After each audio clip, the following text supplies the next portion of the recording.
Welcome to my 10 must-play PS1 games. These are games I feel like if you own a PS1, you should definitely give a go.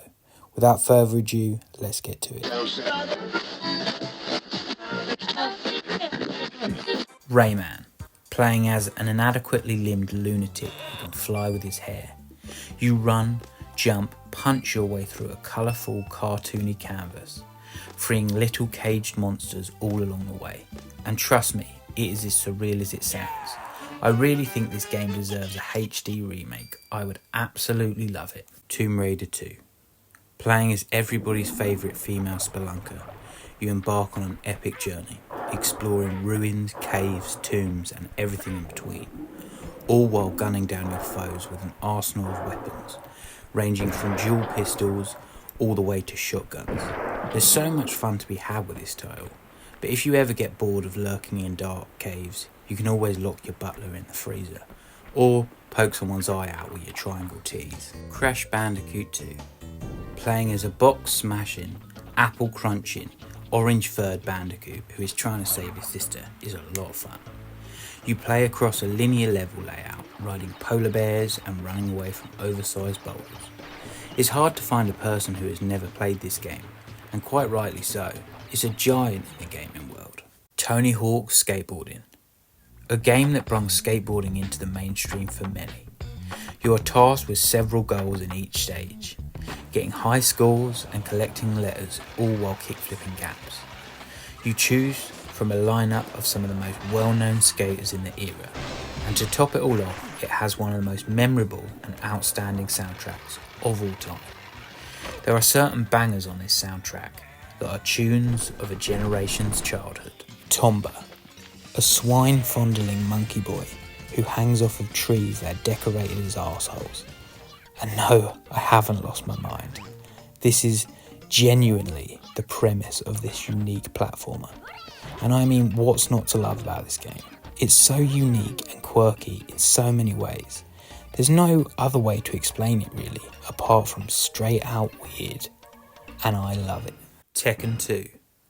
Kick some ass and ask some questions later is pretty much the premise of this game.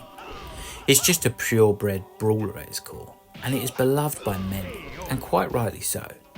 There's so many combos to master and different levels to embark on.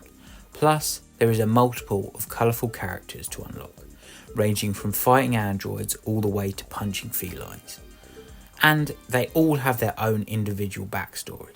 Admittedly, very vague, but a backstory none the least. Amazing experience back then, and still is to this day. Grand Theft Auto. A top-down mayhem machine. This is the genesis of one of the world's biggest gaming franchises. And it's nice to see where such a monumental giant stems from. It's really the same as the 3D versions. It's just a lot more basic. Rob, steal, run, all while causing chaos along the way. So much enjoyment to be had in this title. Spyro. A lovable purple wise ass with wings. This game is great and also a part of my childhood. You are all probably well aware of this little legend. If not, you play as a little dragon and you are tasked with saving the Dragon Kingdom by releasing all your dragon brethren from their stony slumber. At its core, this title is a great little platformer with loads to collect and a handful of secrets to discover. It's awesome, and if you haven't played it, definitely give it a go. Cool Borders, a snowy slider racer where you play as a thrill chaser. Fucking hell, I sound like Dr. Seuss. But honestly, this game is great, especially with a couple of mates. As you race to the end of the track and try to out-trick each other, it is impossible not to have fun. And if any of you out there have played this game, can you please tell me what the ladybugs at the bottom of the screen represent? I have no idea, but this title is great. Metal Gear Solid. Hideo Kojima's stealth sabotaging masterpiece. Playing as Solid Snake, you sneak around corners and disable enemies as quickly and as quietly as possible. This title is the definition of genius. Some of the mechanics in this game are mind-blowing, even today. The way it breaks the fourth wall can give you chills. Plus, the narration is so hefty there is so much to sink your teeth into. Awesome. Well, that was my 10 must-play PS1 games. If you made it this far, thank you for watching. I hope you enjoyed the video. If not, I'm sure this will cheer you up.